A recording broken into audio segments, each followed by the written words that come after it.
Notre peuple est surtout victime de ses dirigeants, seul bénéficiaire d'un système injuste et indigne dont les fondements restent les trois piliers de la dictature, l'ignorance, la pauvreté des masses et la corruption des dirigeants. Depuis peu, l'indépendance nationale et l'intégrité territoriale de notre pays sont compromises par le gouvernant en installant le Congo dans l'antichambre de la balkanisation, là où justement les Congolais ont toujours refusé d'aller.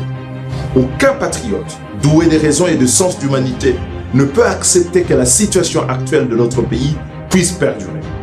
Et le sens de l'histoire nous commande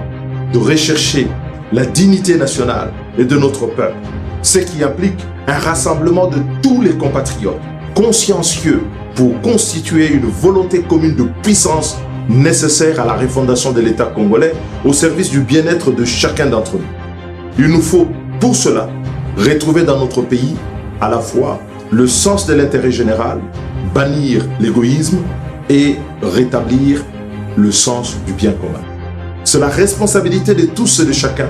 Et pour ma part, en 3 législatures, je me suis efforcé 16 ans durant, sans répit, d'offrir au pays ma contribution en tant qu'élu national, en orientant mes initiatives à l'Assemblée nationale vers la construction d'un État régalien et stratège, juste, bien ordonné et en phase avec les exigences du monde moderne, pour être digne de nos aspirations en tant que peuple libre, conscient de son histoire et responsable de son avenir et de sa place dans le monde.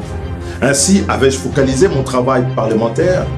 sur la production législative, faisant de la réforme de l'État une préoccupation centrale de ma contribution.